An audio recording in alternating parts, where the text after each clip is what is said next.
I can hear you. Can you hear me?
Go. All right, everybody. We are live, and we got a guest today. How should we call you, mysterious stranger? You should probably call me not long for the stream. This might be a bad idea. Yeah. Should we call you by name, or should we call you Copacetic Citadel or Industrial Media Magic? Or any of my other 500 names. You Yeah. could just call me Chase. Okay, Chase. Welcome, Chase. Welcome to the stream. All right. They call me the man of many names, but I try to make it a little easier. Yeah, that's long. I don't know how your audio goes in. Like if it's too. It should be. I'm seeing the graph here, and it should be more or less as high as my voice is. But we'll see Well, if later, I I guess. overpower your voice, that's no problem. But Yeah, of course it is a problem. hopefully somebody in the chat will show up and let us know. Yeah, if someone is in the chat or Twitch, just Twitch, please let us know if both voices can be heard properly. Because if I turn on my audio here, it's gonna be a complete echo mess. So if our dear Cheese or Bob or someone else is there, please let us know. So, hello Chase, how are you? I'm doing okay. I just got finished with work a little while ago, and I'm a little bit burnt out, but decided to join your stream to maybe chill for a little bit. Cool. And yeah, I see you're working on the seahorse. It looks a lot better than the concept I sent you. Yeah, well, I mean, it's still it's a good concept. I mean, the point is that I'm not good at coming up with ideas on my own. Really, I'm pretty bad at that. So Yeah, so like you're a really great artist and you have a hard time coming up with concepts. I have an easy time coming up with concepts and I'm not a good artist. So it's perfect. it kind of works out that way. Yeah. Oh yeah, it does. Now, Yeah, in I'm my always defense, when I send you concepts, those are things that I draw really quickly just to give an idea.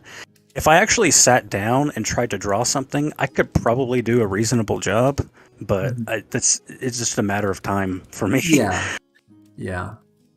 Well, I mean, they're still clear. So what I like about the concepts you sent over is that they're really clear. So like for a few of the previous ones that I was drawing, I could just literally see the final drawing in my head when I saw the sketch. So that was really cool, I guess. It makes things a little easier. Yeah, I try to include a lot of notes too, and hopefully those are helpful. But basically, just kind of describing my ideas for things in great detail, so that way there isn't like a whole lot of ambiguity about it. But yeah, yeah, they are very clear. Honestly, sometimes I get very generic descriptions, just descriptions with no image, nothing, barely with any reference, despite asking for reference, and that's hard. It's obviously I'm not in the person's head, so I cannot know what they want or what they expect. It's pretty hard, right? Without any. Yeah, because you're basically just going off of your imagination.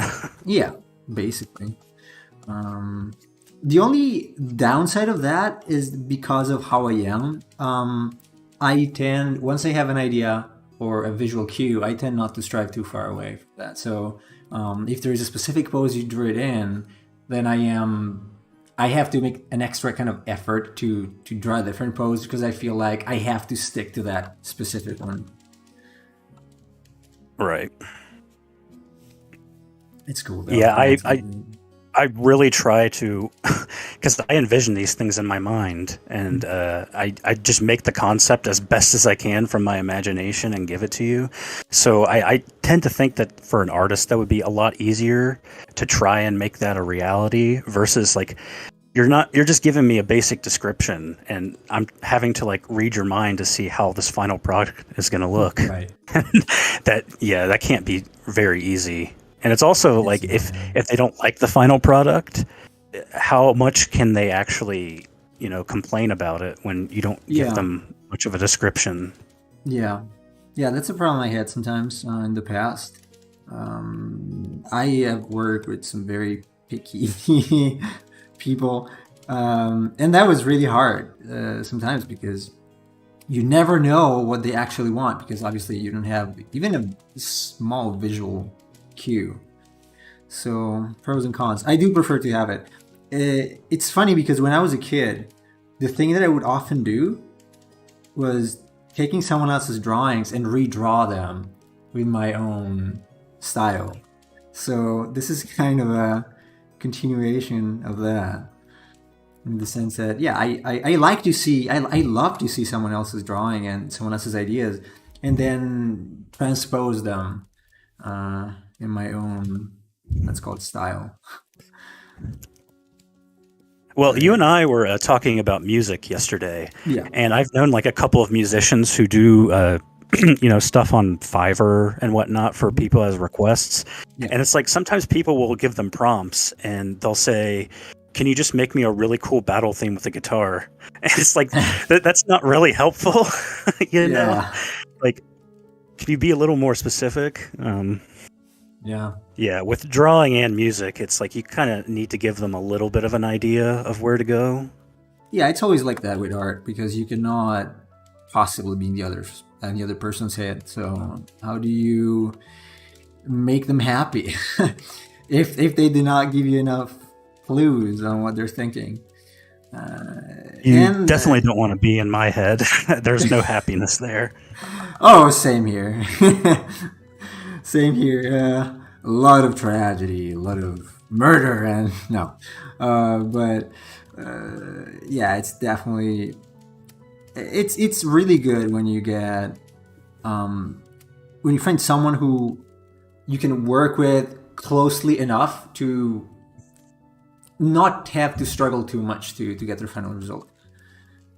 Which is the case in our case, because I mean, at least on my side, I'm pretty happy with how things are working out, the creatures and stuff. So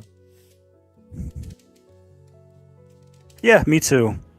I will say on the stuff that you're working on right now, yeah, I I can't obviously talk about it too yeah, much, but you did like an earth monster design for me, yeah, I should say. yeah. And the one criticism I think I have of that is the Mhm. left arm, the one that's on the ground. On the ground, yeah, It's it's just a little bit. I think you mentioned before about your problems with perspective. It looks just a yeah, little bit off yeah. It compared to the does. rest. But It does.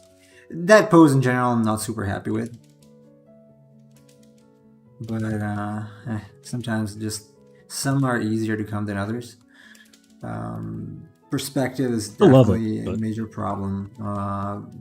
It's easier to notice because you got pieces of structures, let's say, right. or hard surfaces. So yeah, that was a bit of a struggle, that part. Also because it's, without going too much into the details, it's how can I put it? I might have put too many fingers, claws, on that one, given the space that I had. So I kind of found myself not liking it too much down there in the ground, but I don't know. Hopefully this horse at least, will get better.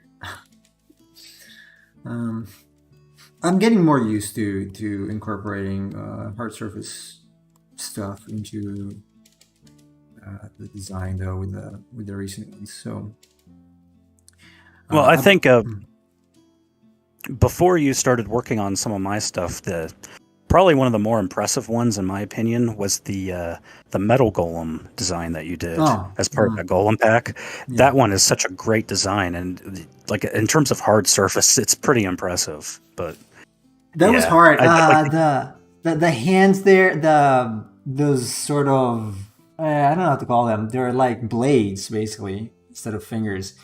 That took me so long to figure out because it's like sliding things on a ball basically.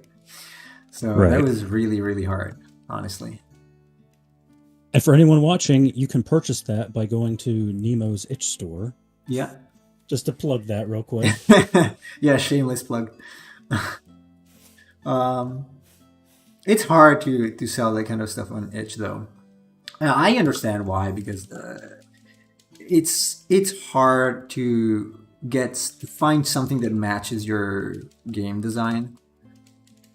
So Yeah, that's true. especially with You monster want some pack. sort of like artistic unity with your Yeah, designs. So if you're using stuff from a bunch of different artists that have all different styles and such, it does kind of break up the continuity of the game a little yeah, bit. That's kind of why I'm trying to fill my game with your designs and yeah, at least some artists that do other sort of similar stuff.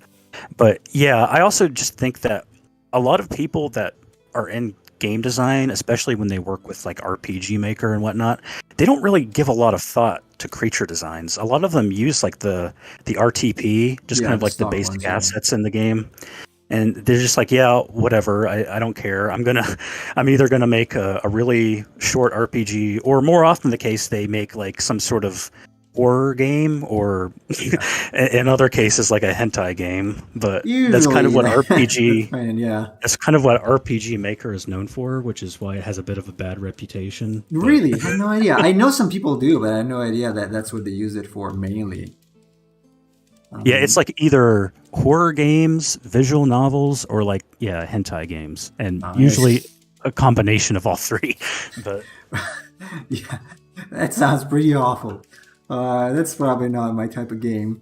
I'm a hardcore, genuine RPG fan, so which is it's really weird because yeah, the software is called RPG Maker, yeah, and right. there aren't really like a lot of RPGs that you can find that are readily available and have a lot of time and thought put into it. I'm Yeah. trying to work on that myself, but yeah. It's hard. It's I think it's mostly because it's very approachable. Like it's basically already made for you when you start it. So it's like, oh, I have a game. But then because it's so easy to get into, then a lot of people who do not really want to make a game get into it. And then obviously they don't make a game because they cannot make it. They have no idea about how game design works, how proper story works, and stuff like that. And it's hard. I tried making a game myself in RPG Maker. It was like 2009, and I failed because I can't write. So Oh, I made an RPG in RPG Maker 2003. That yeah, I was think that's when when I I was in used it. high Yeah. school. Mhm. I got one of the like the English translated version of RPG Maker Yeah. 2003 because it wasn't released in English back then, Mhm. and I made like an entire game, and I just never released it, and I never will because it's trash. But it's like I think a lot of people go in really excited because they want to make this game, and then when Yeah. they start making it, they realize this is really hard. It is hard. It's really hard. Really, really hard to make games that are actually enjoyable. Uh, at least with RPG Maker, you got the battle system that's set up, and it's a lot better than it used to be. Honestly, when I was using 2003 and XP, it was much harder than it is now. Uh, Oh yeah, lots of scripting, yeah, lots of yeah. With eventing. Ruby, I think it was. Was he using Ruby? I believe. Yeah. Yeah. It was not easy. So it's a good software. Honestly, it's too bad that not enough people use it. It's easy to customize and whatnot, but Yeah. it's I, mhm.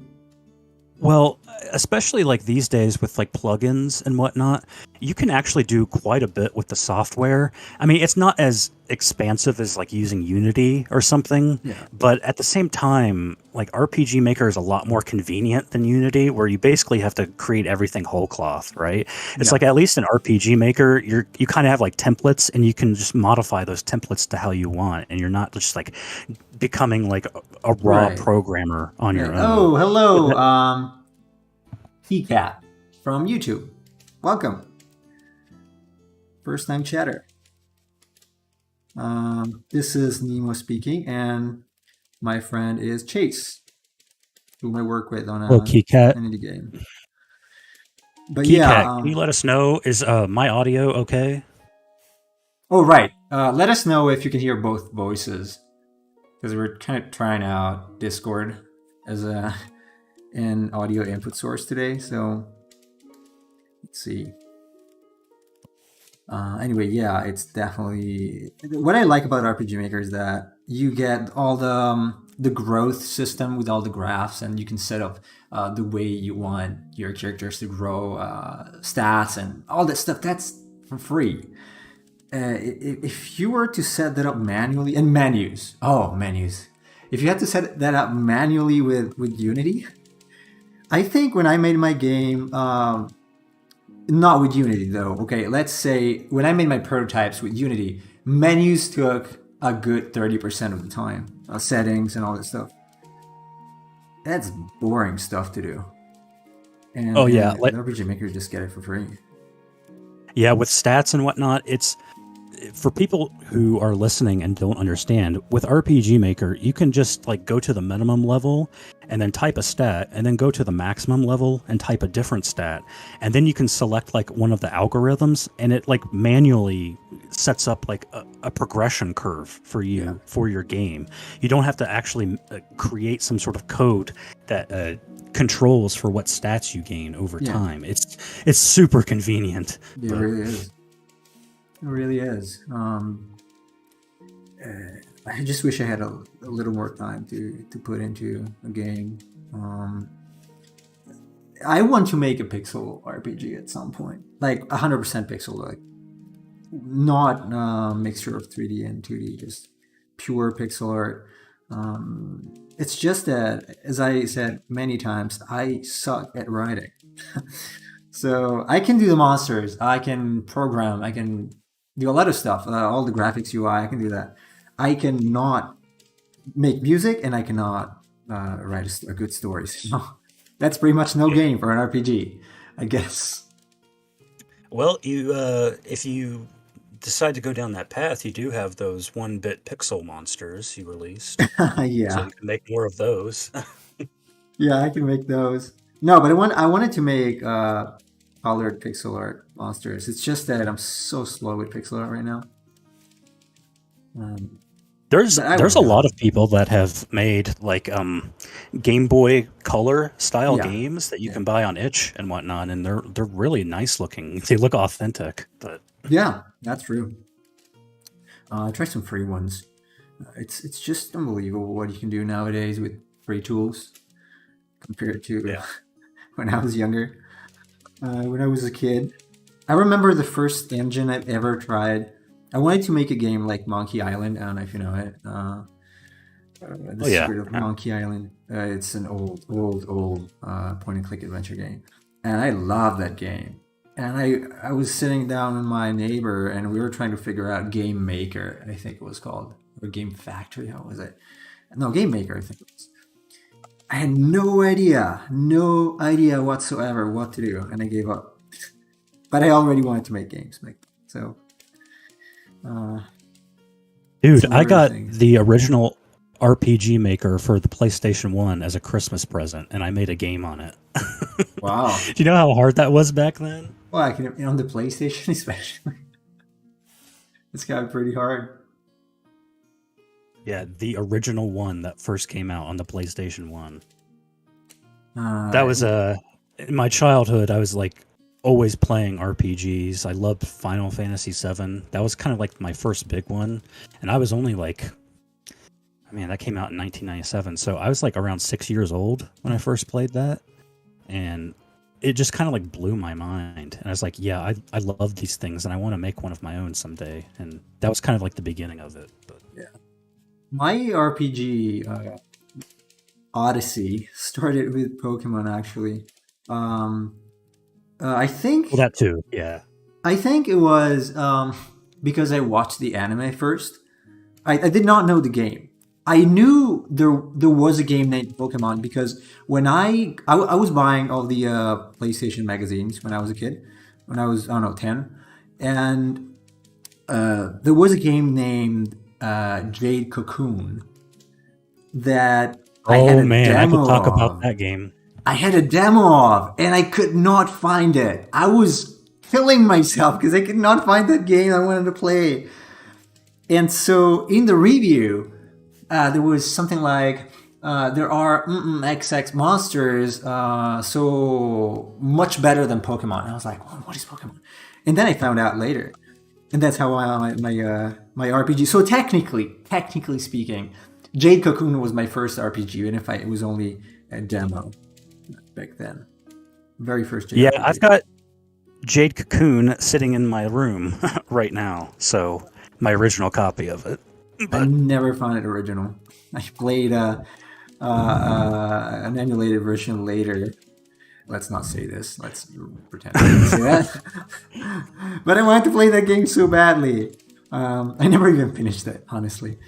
because I didn't have time. I was But actually thinking about streaming it at one point. I didn't know if anyone would be interested in watching, but I yeah, would I be. played that game I played it like 20 times to the end. Oh, it's Cheese. Yeah, welcome, Cheese. If you find it hard to type, you can join. You can join us on Discord. You got access anyway. Although if you stay there, it's better because you feel in the chat a little bit. It's empty. So Chase is here with me. You can probably see him in the Discord voice channel.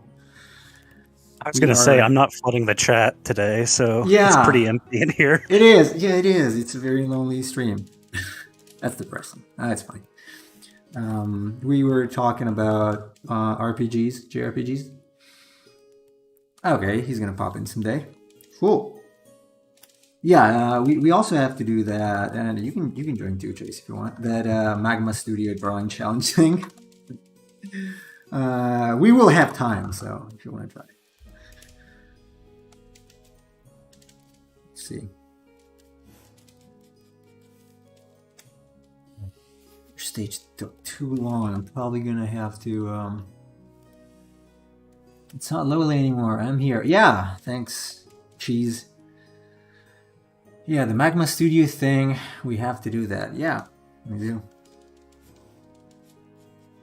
Anyway, Jade Cocoon is a freaking cool game. Yeah. Did you ever play the sequel? No, I saw images of it, but I never played it. Yeah, so I've played both the original and the sequel, and the thing that was really cool about the original that they took out of the sequel is that in the original, when you combined two monsters, it would actually take parts from each of them into the final product, and it was almost like procedurally generated how it would do it. Yeah. And the sequel just didn't do that. You would just combine two monsters and it would like give the passive effects or attacks that they would have. And that was like just a big, like, I don't know, it was a big disappointment for me because part of the original game was like combining all of these different monsters and making some sort of monstrosity out of them. And I've never really seen another game replicate it the way that it did. It was so cool. And it just like, I don't know. I really wish that someone who would take that idea of like when you combine monsters, actually taking the parts and putting them together like that, rather than just some sort of generic thing coming out. But yeah, that was really cool about it. That was very innovative in a sense. I don't know if it really was procedural, but it looked like. So it was actually putting together. I think it might have been something like they probably categorized the various parts of the body, and then when you mix the monsters, they would just pop them together. I guess there was like an underlying skeleton that was common to all of them. I think there was some sort of coding that when you like had like an output monster, it would like the monsters were actually divided up into separate parts. So like there's a head, like a body, and then arms and legs, and it would take specific parts from the secondary monster and add them onto the first one. I think is how they did it. But it was just so cool. And I was playing the sequel, and the sequel I think is actually kind of fun in its own way and a little unpolished, but yeah, that part of it always kind of struck me the wrong way, because that's kind of what made Jade Cocoon a little bit more unique compared to the other monster raising games. Was absolutely the fact that when, I don't know, it just made the monsters seem a little more personable. Like you combine them, and then it's like you're creating something kind of unique and passing on both the moves and its looks. So yeah. I kind of wish Pokemon had something like that. Sometimes. Oh man, with over 1,000 Pokemon now, it's gonna be hard to do that. But at this point, it's pretty much impossible. Okay, KeyCat is asking, is this an original monster? It looks like a Bicone? I'm not sure what. Do you know a Bicone, Chase? Or Bicone? I like your art style. Grayscale looks very complicated. I'm listening. Okay, cool. Yeah, this is original. It's a Kelpie. It's a monster from Scottish mythology. So I'm just drawing my own version of it for RPGs. I'm assuming Bicone is like, well, I think of Bicone in geometry. I'm not sure if that's what they're referring to, but might be some other kind of monster, maybe. I don't know. Emperor of Cheese is asking, anyone excited for Scarlet and Violet? Not me. I don't know about Chase. I played Sword and Shield and didn't really like them all that much, so I'm kind of holding my breath on the next ones. I will probably get them, but I will not, I think. I have dropped Pokemon because I am a very visual person, so one could say I'm very superficial in this. But I cannot digest the new style of the drawings anymore. I just can't do it. It's beyond me. I find it from a designer standpoint, they're too rounded and complicated, like convoluted. The shape design is weird. I don't know. I just a huge part of Pokemon for me when I was a kid was that I really liked the balance of the monster design. They were simpler, obviously, but they got the perfect, for me at least for my personal taste, they got the perfect balance between complexity and simplicity between Gen 2 and Gen 4, probably Gen 4 being the best, although they already started adding too much detail for me. But my favorite Pokemon are definitely from Gen 2. Sizer, for once. That's easily my favorite. Enjoy that, and Meganium as well. I like that too. See, for me, Gen 4 is like, there's a lot of great designs, but I also could see some of like the beginnings of things I didn't like beginning in that Gen too. Like you're saying, with Gen 1 and Gen 2 and so forth, you had like a lot of great designs that also had proportionality to them. And it's like, compare Rhydon, right, and Gen 1. It's such a great design, and it's really simple and memorable. And then in Gen 4, you get Rhyperior, who is kind of a strange design in comparison.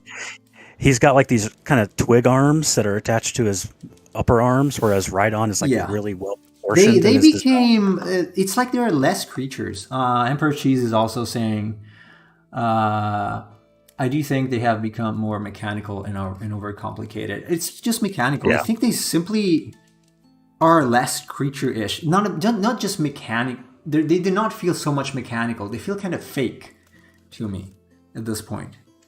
Like they don't feel like they are an organic creature like the first ones you could go out and encounter somewhere. So I will say, in the newest, or not the newest because the new one's coming out, but in the last generation, they introduced an elephant Pokemon. And the first stage is called Cufant. It's Cufant. And in Generation 2, there was another elephant Pokemon. There was Fanpy and Donphan. If you compare the design of Fanpy to Cufant, which they're basically almost the same, or I mean, they're both the same in like their evolutionary stage, but the designs are completely different. Like Fanpy is way better looking than Cufant. Oh yeah, those designs from Gen 2 are so good. Like some of them are just mind blowing for me. The simplicity Cufant is like they're trying to do like almost an anime thing, and they're trying to make it like a little more complicated. Whereas before it wasn't so much anime-ish. It was like they tried to have some level of logic to it. Yeah, but I mean, if you see the first sprites. The first sprites are the very first one, like from Pokemon Green, so not even Red and Blue, like the very first ones. They're kind of lame, but there's something I like about them. It's simple and weird at the same time. Well, they look like monsters. Yeah, they are monsters. They were monsters, but nowadays I don't know. No, I would not date Nurse Joy, Emperor of Cheese. I know you keep asking that in private too. I would not do that. Because I did, and I married one, so no, definitely not. Anyway, I just wish they would go back to those origins in terms of design, because I'm a huge fan of shape design, not just for monsters in general. And those ones, they just had these very iconic, simple shapes. That were just good. I don't know. They're a good design. Whatever the people can say, oh, they're old and stuff. I don't think they ever can look old or too old. Personally. Yeah, I mean, something being simple, that's the thing. People talk about simple designs, but if you do a simple design good, that's better than doing a complicated design bad. Yeah. So, like, something being simple, it's like, Grimer and Muck from the first generation were pretty Yeah. simple designs, but I feel like they were done well because they're pretty recognizable. Like, Yeah. if I talk about Muck, you know what I'm talking about. It's a big pile of sludge with eyes. It's like so simple, but everybody knows it. Right. And I don't know. I just think the designs today try to go too far in the other direction. Yeah, there's this Scorpion Pokemon from I think Sword and Shield. I might be wrong. Might be a previous generation. I don't know the name. I cannot possibly remember all names. But that one is so overdone in terms of shapes. It's like a gazillion squished balls put together with claws, and that's just at least. For my own personal experience, also as a concept designer, it's too much. Like, it's very dispersive. Like you don't even know what to look at because it's so same everywhere. And there's too much of that. It's like too much. There is too much variety and at the same time too much of the same. Instead of being a good balance of those two things. That's annoying for me, and it just makes the whole thing not too enjoyable. That and at least for Sword and Shield, the graphics. I don't know, feeling so empty. Emperor of Cheese says worst designed Pokemon. Oof. I don't know. Definitely something new though. I would be okay. That one. From the latest generations, that with the bunch of floating balls, that's a Scorpion. That's a good candidate for me. I don't know the name though. So I would have to think about this more, but one of my first thoughts is, so a newer game came out earlier this year for anyone who's listening.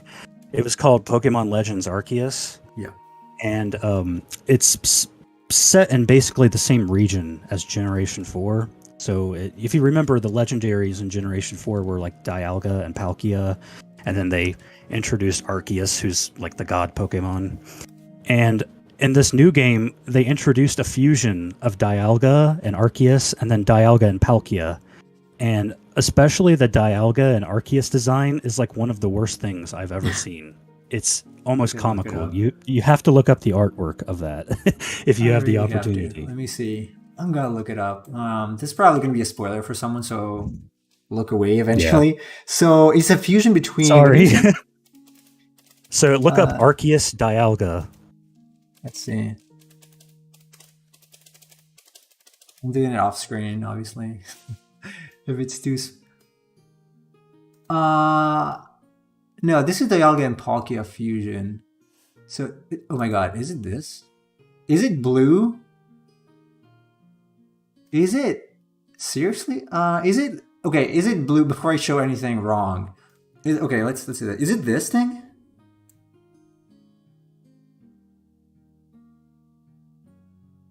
I don't see anything. Oh yes, that's it. That's it. This is awful. That is. I warned you. This?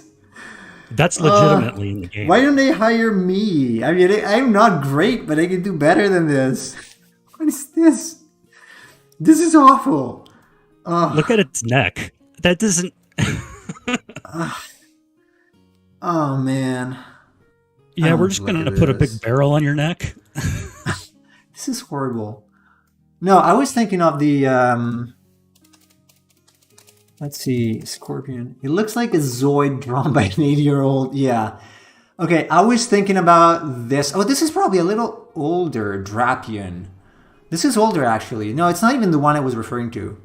But this is also... Yeah, Drapion is Gen 4, yeah. Yeah. This was already starting. I don't like this. This thing that was... we got more of this with the new generations. And I don't like it. I'm sorry. It's just There's too much stuff going on.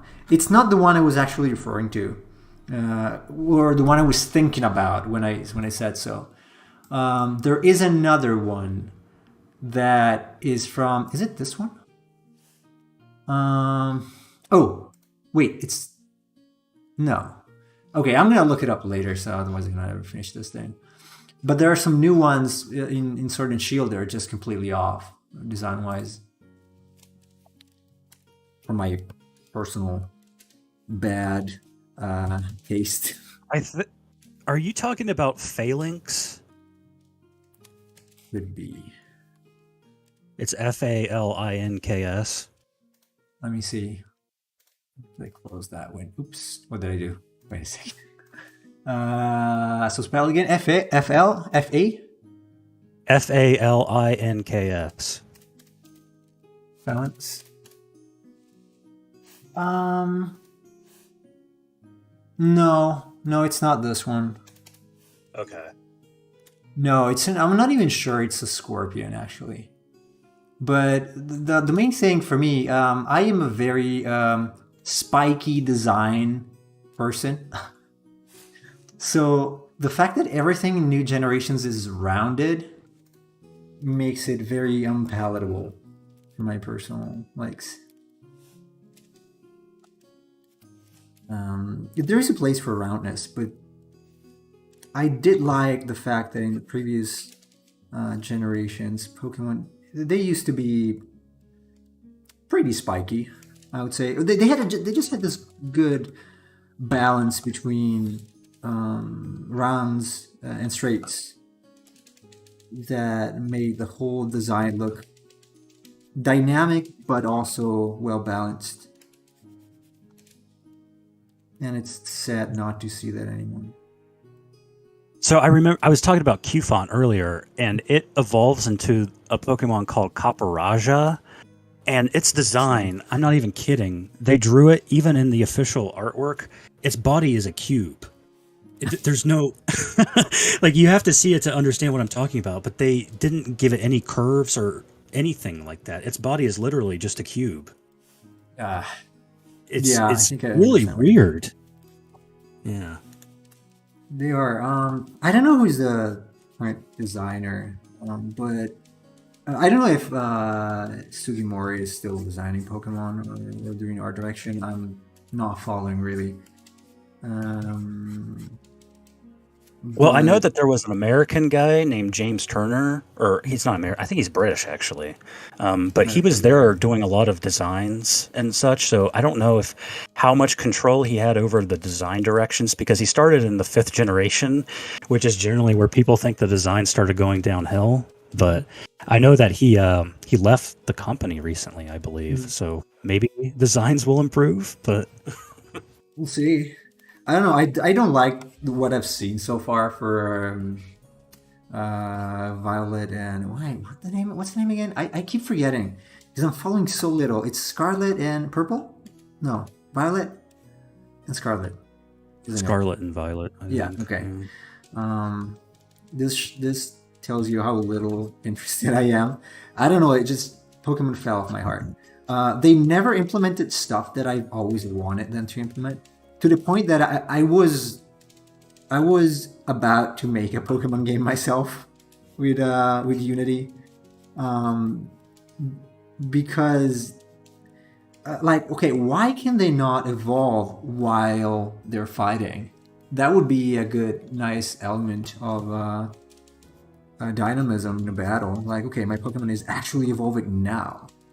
They could have borrowed it from the anime. That was not a bad idea, but they didn't. I think it kind of failed to improve itself. So like Final Fantasy improved over time, right? Until it didn't. Until it did. I was about to say that. So up to a point, it did. Let's say.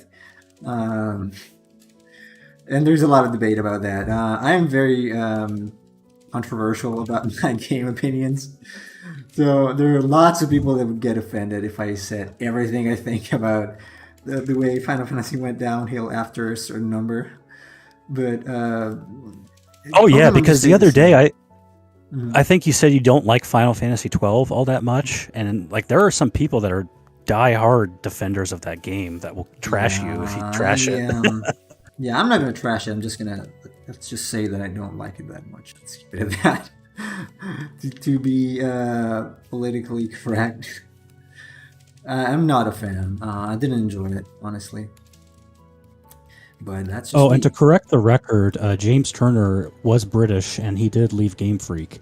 He was the designer of such Pokemon as Vanillux, the ice cream Pokemon, if you remember. I do. I sadly do. Unfortunately. Yeah, I don't like the fact that it started looking like food at some point. How can it be relatable? I don't want to grow an ice cream and make it breed, and hatch eggs. It's an ice cream. Some people talk about like Voltorb and Electrode from the first But generation. those were because of the game. They were meant to be like that. If anyone who played the game would not think that, because it was like a trap. That's exactly what I was going to say. The whole point is they were kind of like mimics in RPGs. They're like the trap monsters. So they were designed to be that way. It's not really a fair comparison. But it was cool though.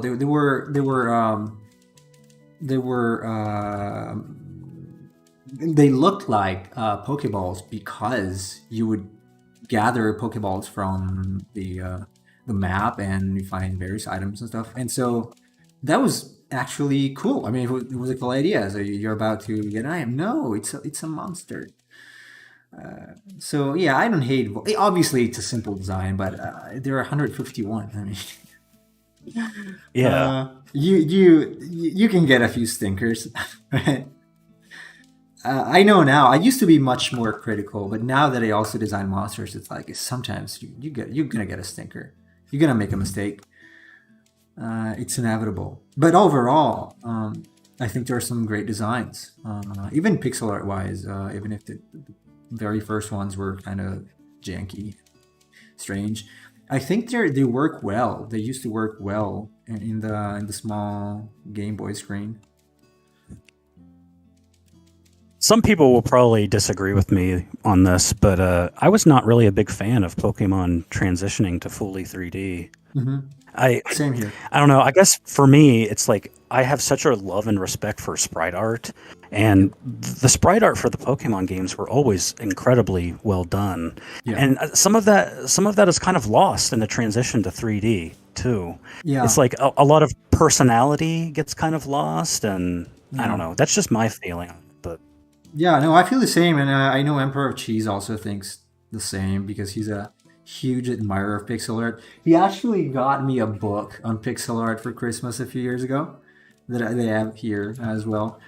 So we can probably all agree on this that yeah, Pokemon could have stayed somewhat 2D. I did like Black and White and Black and White 2 because it was a sort of a blend between sprites and I really loved the animations there. They're pretty nice. Yeah, they sometimes look a little blurry or pixelated, but I thought it was like a really good effort. I mean, it was so cool to see like a pixelated moving Pokemon. That was a big deal when those first came out. But, oh yeah, I can just only imagine how long that take. Yeah, and Cheese confirms he loves pixel art. I'm kind of curious. Have you seen the two new cover Pokemon for the new games? I might have, but I quickly forgot. I can look them up though. I think I did. Yeah, I think I did when the news came out. But I want to hear your artistic analysis of their designs. Oh yes, I did. Okay, yeah, I seen them like a month ago. I I think, like I said before, first, there are shapes that just don't make sense here. Like, why do you... They look like cards. They look like poker cards. You know, the classic French cards. It looks like they painted color on them without thinking about what is what. Especially the red one, the scarlet one. And by the way, the titles are also abysmal. I don't like the way they look. They look like casino, at least Scarlet look like a casino font. I don't know. They are too much. It's hard to find a proper word, but okay, I pulled, okay. So I could actually do a stream where I redesign them at some point. But they can look at all these curves. This is basically a, like, if we take the image real quick, or not, no, because I'm also recording this actually. Anyway, if you take this image here, it's a balloon. It's like, where's the dynamism? Where's the straight versus curves? Like the neck here. This is like 1, 2, 3, 4, 5 repeated shapes. It's all the same. They're exactly the same shapes. In the back, there's a little more variations because one is longer, but these are all, like, 3 of them are exactly the same, basically. And same for the, I don't even know where is it? Wait a second. It's got like a skin between 2 fingers, but not the others. And then the tail thing is visible on one part of the leg, but not the other. I don't know if these are the original ones. I think so. Well, I understand, like, the wheel thing, that's supposed to be like the dewlap of the lizard, right? The big thing that expands under the lizard neck. But I do agree that it doesn't really work in the static artwork. That might be something cool if it's animated, that it kind of pulses its neck like that. But I think that the one on the right is worse. It is. I don't like it. I don't like it at all.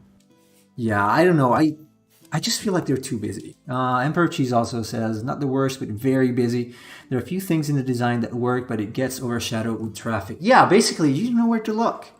It's like, oh, look here. No, look here.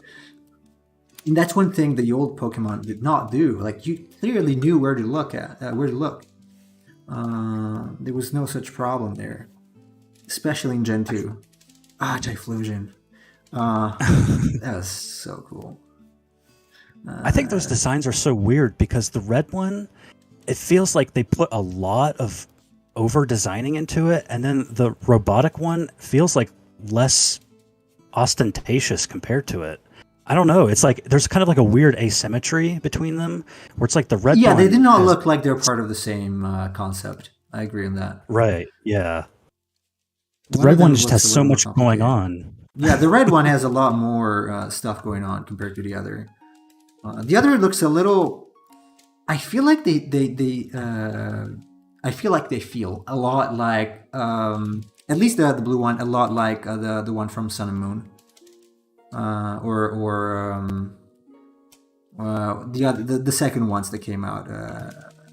It was not Alpha, something Sun and Moon. What was the name? Ultra Sun, Ultra Sun, and Ultra Moon. Yeah, I feel like they are taking back some of those things, which are supposedly gonna make them look more cosmic. I don't know. I guess, but I miss simpler designs. Honestly, so much. They could just give it a try. Like, okay, just Gen 9, or 10, let's do something a little more simple. Let's see how it goes if people like it more. But nope. I guess that's not their policy nowadays. Well, for me, it's like in terms of immersion, at some point, it's hard for me to believe that these creatures exist in the same universe as one another. Yeah. It's like, if you're comparing legendaries, if you compare these 2 new ones to like Lugia and Ho-Oh, they don't even look like they're from the same game to me. Yeah. But I don't know. I think the three dogs from Gold and Silver were pretty well designed, honestly. Oh yeah, Entei, Suicune, and Raikou. Yeah, especially Suicune. It was I was so in love with those designs that I got the Crystal as well. It's basically the same game. I don't know why I got it, but I wanted it. So I got Silver and then I got Crystal because I really liked it. Actually, there's a fun fact. When I was playing Pokemon Silver, the first time I found Lugia, I was playing on the couch and I was 11, I think, 12, I don't know, 11 probably. And I start screaming. I was so like, oh my God, it's Lugia. And my mom comes like, oh, is something burning? Or why are you screaming for that? I was that excited about, Pokemon and how it was. But it's not just because I was a kid. It's because those designs were legit good. I was so influenced by Lugia that when I was drawing the Ethermon 2 years ago for the board game, I basically drew Lugia for a dragon. It was unaccepted, but I basically drew that because I like it so much. Honestly, I just like the way the head is with those things, like that sort of mask and the spikes. Really cool. Yeah. Really cool. Also, one of Emperor Cheese's favorite Pokemon. And the one weird thing about Lugia is that in modern iterations, they've kind of like reduced the size of its wings a little bit.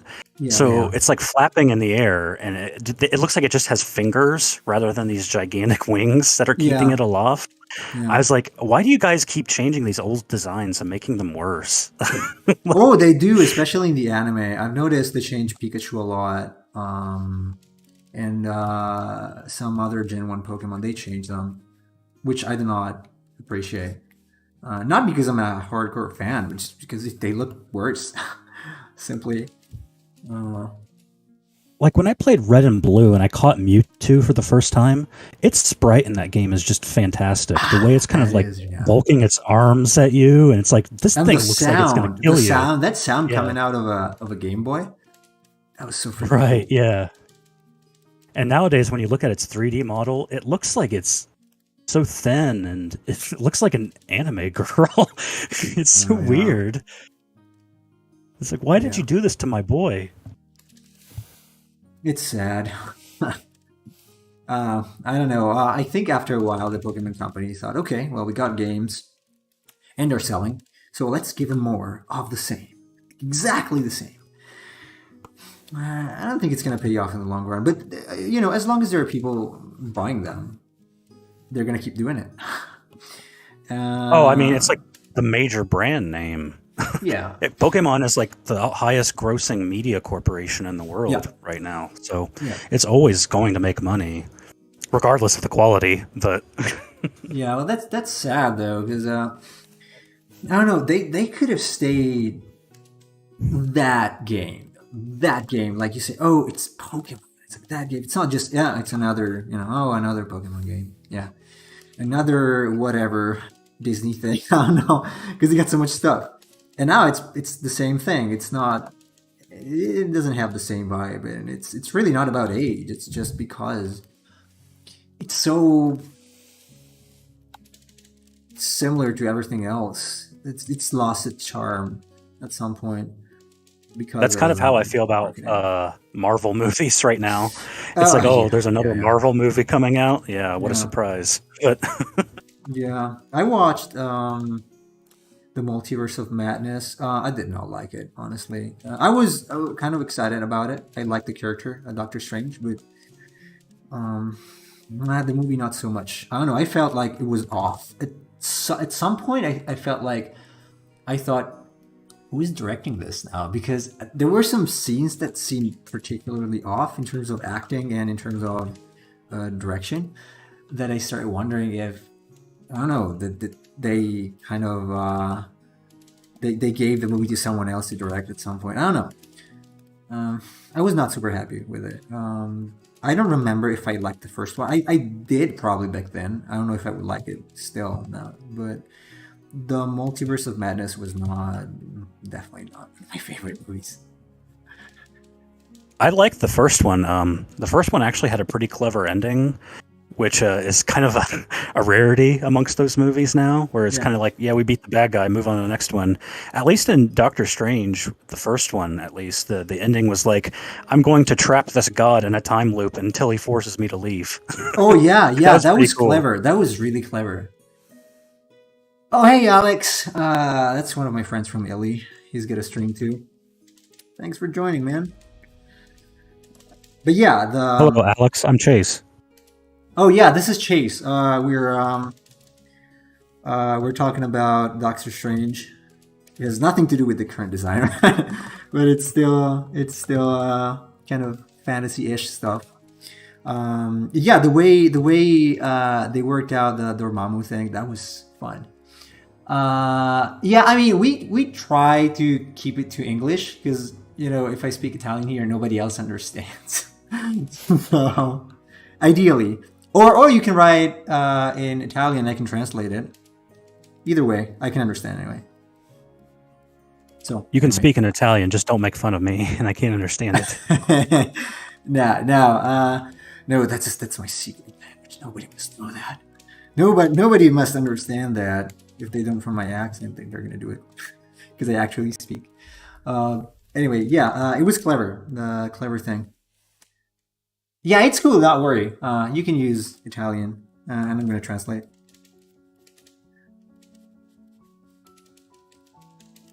Don't worry, my English isn't very good either.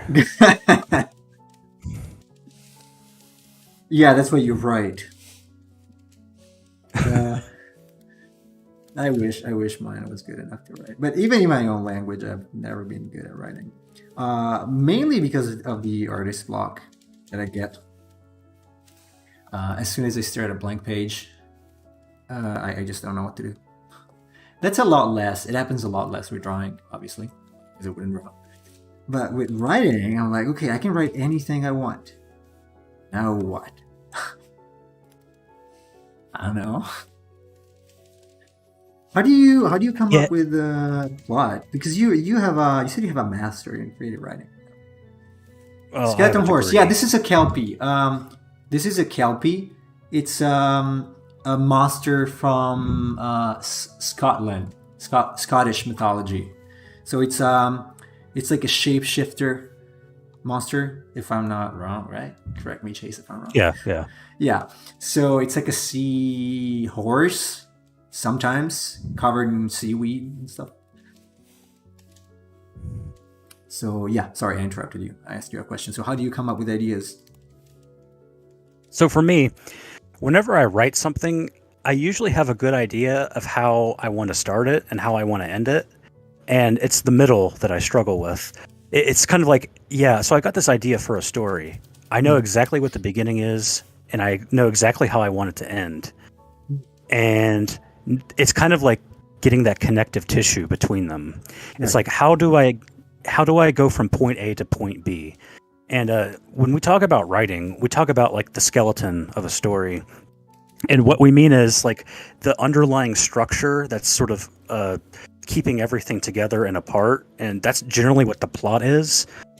From the school of thought I have is that plot is kind of there as a vehicle for the characterization. That's kind of how I see things. I want there to be a heart to the story, and I don't want the story to be the only thing there is to what I'm writing. The core thing is characters, basically, and their evolution, right? Like the way they change and evolve.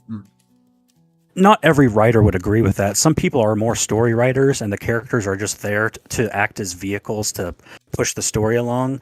But I've always just been of the opinion that, like, if you want people to connect to a story, you have to have great characters that make them invested in what's happening. And so it's like you might think of the plot of what's happening and what that character is being involved with, but the reality is like what people connect to more is how people go through conflict, how they go through, how do they resolve the issues in their life. And, if a character goes on a journey at the end of the story, how has that journey affected them in whatever capacity that journey takes? So Right. for me, what I always think about is, okay, so if you're going to write a story, think about what character you want to present in the story, and think about how you want them to change from how it starts to how it ends. And then from there, I feel like you can create basically, like I said, the journey, the adventure they go on. And that Right. doesn't necessarily mean like a fantasy journey. Every story is kind of a journey in some Yeah. way, Yeah. even like really mundane stories. But that's how I basically approach it. Is I think about, where do I want this to start? Where do I want it to end? And how do I connect the two? Alex says in the meantime, he drew a centaur during the last live. I saw that. Actually, that's pretty cool. Emperor Cheese is leaving. Okay. Oh no, you did. You're back. Okay, cool. Yeah, I mean, characters are really important. For me, a huge part of enjoying anything is being able to relate to some character in any manner. Like, okay, I think like this character represents the values I have, or the values I would like to have, or it's kind of an archetype that I admire. And more often than not, stories are just little stories that don't really, yeah, they tell you a story, but there is nothing in the characters that make them relatable.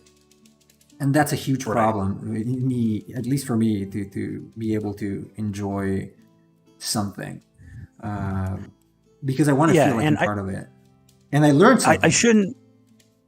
I shouldn't like say that I'm speaking for all writers, because obviously I don't. I mean, there are many writers, both like especially in fantasy and science fiction, where it's like they have an idea, like this great idea for like a science fiction setting or plot or whatever, and they basically just create the characters as like a means to like showcase their ideas to people, right? And so that's an approach that they take, where it's like, yeah, I don't really care. The main character is just kind of like this generic guy, and I'm really more focused on the ideas and the story. And like, if you're into that kind of thing and you like high concept ideas and you like the exploration of them, that's fine. It's just like, in my personal preference, I need some sort of character motivation behind that, and it's not just like ideas alone don't help me get through the story. Yeah. Also because sometimes it's being sold too hardly. Like they're trying too hard to push it on you. And maybe, with characters it's different. They're not, sometimes they do represent obviously an ideal and an idea, and they have ideas. But if you're just trying to shove down my throat this or this other thing, no.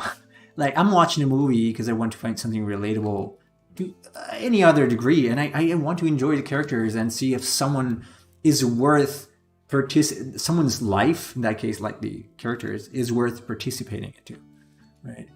But yeah, I mean, some people write characters just to represent ideas, and there's nothing really more to them than that. So oftentimes you'll see like villains that are just like total stereotypes because the writer has like a grudge against somebody, and it's like, I'm just going to make this villain and he's going to represent this ideology or whatever, and they're going to be a total idiot. And it's that kind of thing. Or you have the hero who's like representing some sort of cause, and it's like, they're not really characters. They're more like the author's beliefs put into words. But I can't connect to that.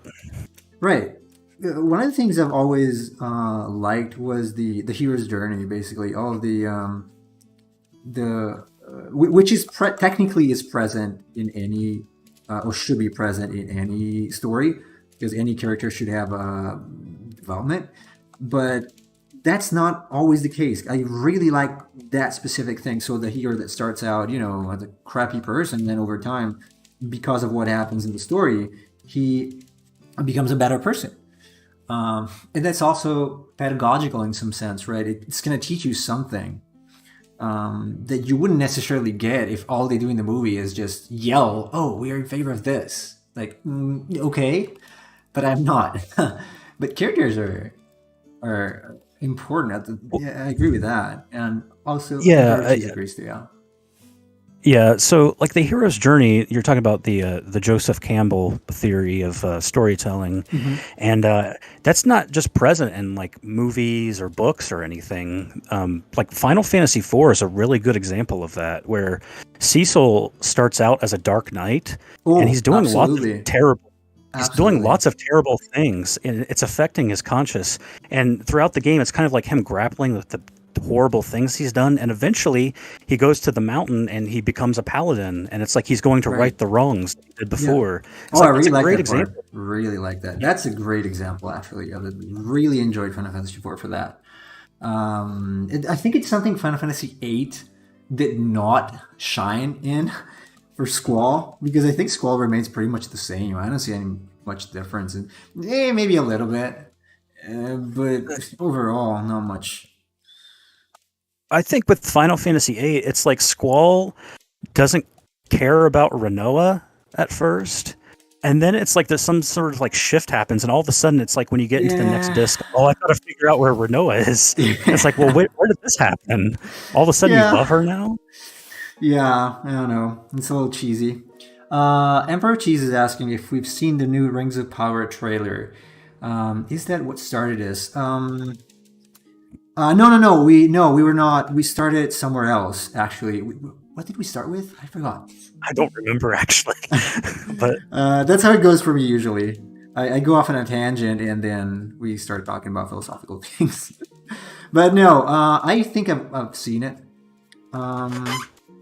Um, was not very impressed, honestly. Not gonna watch it, I guess. No, no.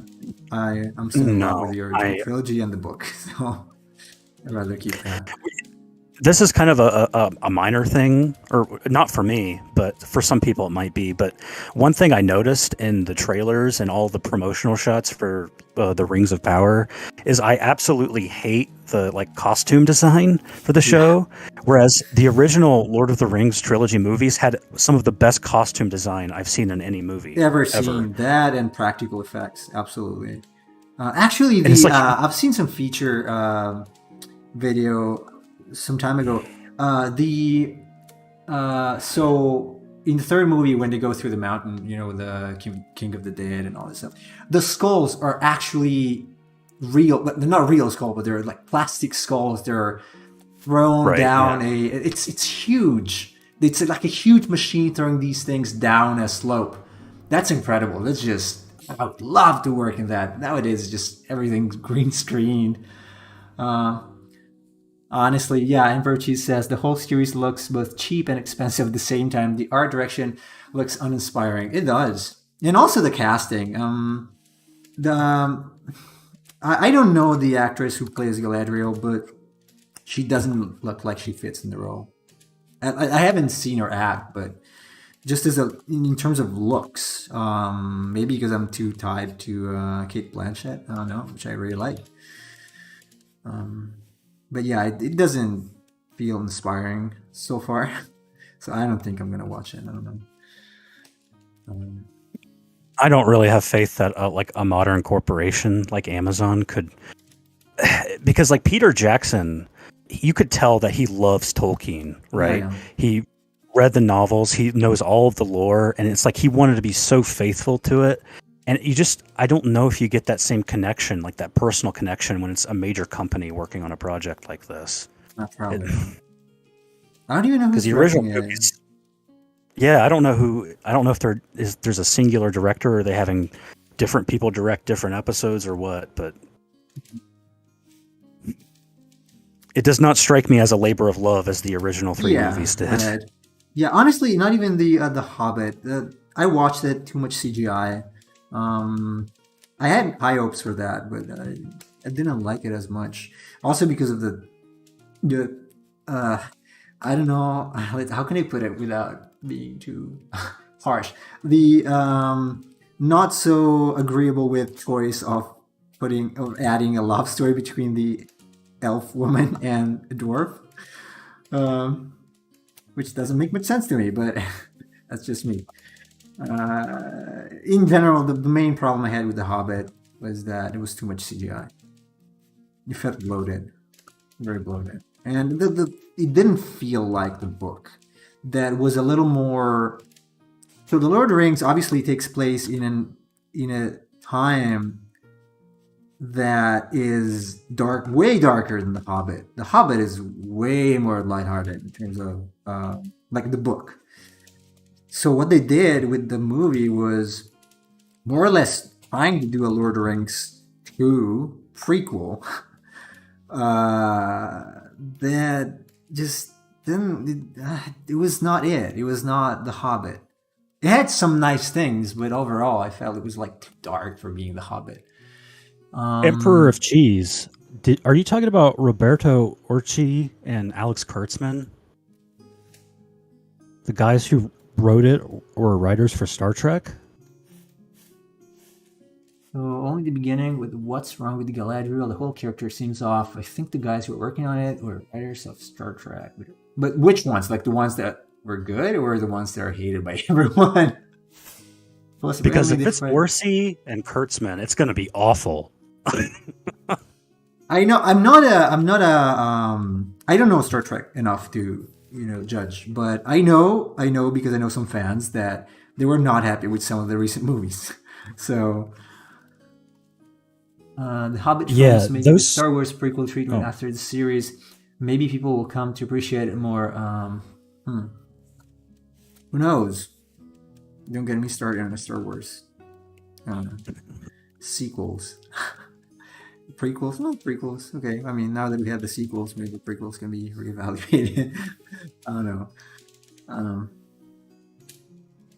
Yeah, the reason why Orci and Kurtzman, they wrote Star Trek Into Darkness, and I believe they've written pretty much all of the new Trek, which is uncategorically awful. Sorry for anyone who likes it, but if you do, you should feel ashamed. Are you a fan? Like, long-time fan? Of Star Trek? Yeah. Oh, yeah. Yeah. Mm-hmm. So, yeah, you got authority. Yeah, I never really got into Star Trek for some reason. I wanted to, I just never knew where to start. And plus, I'm more of a fantasy guy than a science fiction guy in general. Yeah, Samuel and I, we actually used to do a weekly podcast doing analysis of Star Trek episodes. There's a few episodes on our YouTube channel. If anyone listening wants to listen to them sometime, but... Yeah, I might, I gotta add the exclamation mark SO thing. But that's on YouTube, right? There's gotta be a way to... Oh, you can add the link there if you want. If you're on the chat. No, not the sequel. I was in the minority when I gave good critique for the prequel, despite its flaws. So episodes 1, 2, and 3. I mean, they're still okay. Although I have to admit, among the new things, the new Star Wars lore stuff, the thing that really got my attention was The Mandalorian. When I watched that, I really felt like I was watching one of the old Star Wars movies.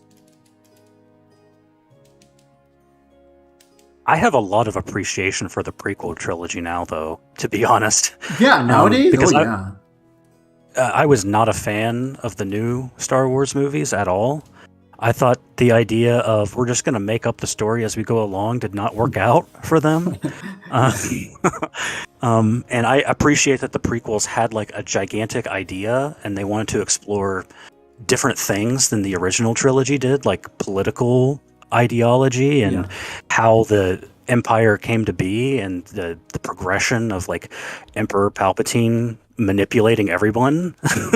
I thought that was a really interesting take and not always executed well. You know, if you remember the episode 2 where Anakin is talking with Padme about the sand and how he hates sand. But I will say I will give George Lucas credit for trying something different that wasn't totally derivative and stupid like the sequel movies were. But yeah, some of the things I don't know. I was the Jar Jar Binks being a Sith Lord theory is amazing. Yeah. I think. Oh man, I'm forgetting the name of the artist. Nothing. I can't think about it. She's famous for Jar Jar Binks. She's still getting hatred for Jar Jar Binks. Yeah, same voice guy. I appreciated them tapping into new ideas, new worlds, and politics.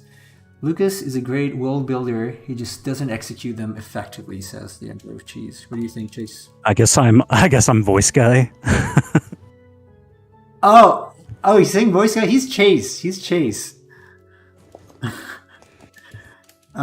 Maybe he didn't hear that before. Voice guy. Oh, voice guy is another one of your names now. You're gonna be known as voice guy. He might have known that and just didn't know what to call me. Like if it was Right. okay to call me Chase. You can call him his Highness or something. Emperor of Cheese. Emperor of Cheese. You can call me Chase or Cheese, like I just said. That's what my nephews call me, is Uncle Cheese, because they can't say Chase. Right. That kind of sounds like. I'm not gonna start on how they were calling me when I was in Japan. Because they could not pronounce my name at all. Especially How would they pronounce my name? Would it be like Chesu? Chesu, probably, yeah. Chesu. Chesu-san. It's a tongue twister. How should we call you? Chusetsu. Yeah, sure. How should we call you, Emperor of Cheese? Should we call you? Are we allowed to call you by name here, or should we call you Cheese? Yeah, because sometimes Nemo has said cheese, and I thought he was talking to me because I couldn't tell because of his accent. No. No. No. I usually call him by name, but I don't know if he wants to share his name here. If he wants to maintain this mystical aura of anonymity.